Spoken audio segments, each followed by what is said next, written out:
Welcome friends to another edition of Excel at Work. Hope in the last few sessions you have learned something new or refreshed what you already know. In this session we will look at one of the basic formulas used in Excel, the round formula. Here let us enter a couple of random numbers.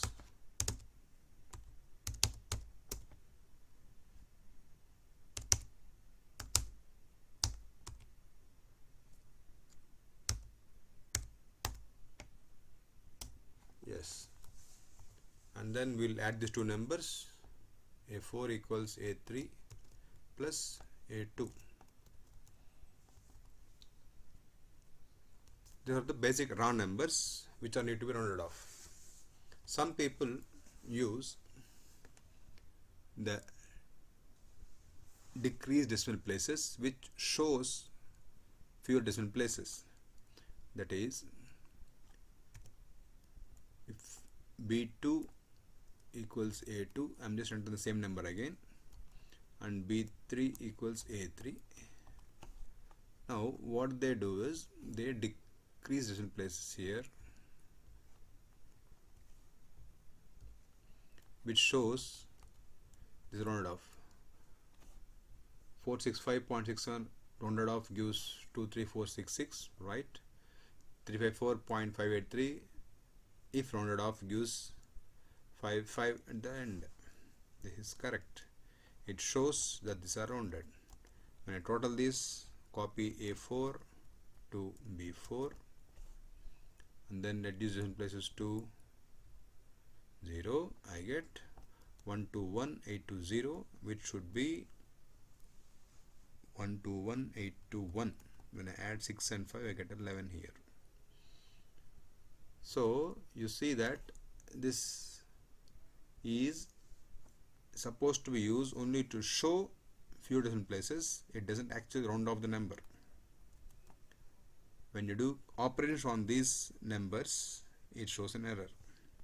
So the correct method to round off a number is to use the round formula, which shows like this: round the number to be rounded off. In this case it is A2. The number of digits, in this case, let us say it is 0. So here you use, after rounding off, then use the decrease decimal places option to show this as rounded off to 0, which is same as B2. C2 and B2 look similar. I'll copy C2 to C3. So B3 and C3 look similar, and when you add, copy the formula of B4 to C4, I get 121821 is the correct number. So you see, when you use the decreased decimal places, what it shows is correct, but then operation on them, when you do it, use a different wrong result, which is wrong. So the correct method is to use the round formula. Going further, if you want to use the round formula in a more flexible way, what you do is reference, rather than putting the number of digits to be rounded in the formula itself, use another cell here, let us say D2. What happens here is that I copy this formula to C3 also. So in D2 I enter 0, and D3 also I enter 0, or I just say D3 equals D2. So here if I enter 1, this becomes, we'll just make it to show what it is here.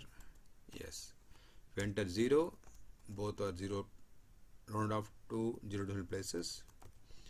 1 makes it to nearest 2 digits, 2 makes it to nearest 2 digits, 3 makes it to here, the 3 digits. So 2, 1, 0 is fine. So if you want to round off to the nearest tens place, that is 2, 3, 4, 7, 0, how do you do it? You do -1. You see, now this is rounded off to the nearest tens. Minus 2 nearest hundreds, minus 3 nearest thousands, minus 4 nearest 10,000s, minus 5. What happens when you round off a number to minus 5? A 5-digit number to minus 5 makes it, 23,000 round off nearest 1 lakh is 0, and 98,000 round off to nearest 1 lakh is 1 lakh. Minus 6 makes both of them 0. So this is how you use the round formula to round off a number either to the right of decimal places or the left of decimal places. In another session, we look at another two more variants of round, the round up and round down. Like always, please share this with your friends and colleagues to help them excel at work. In case you have any specific problems in using Excel, or you want to have a better method to achieve the same purpose, put it in the comments box and we will together help you excel at work. Thanks for watching.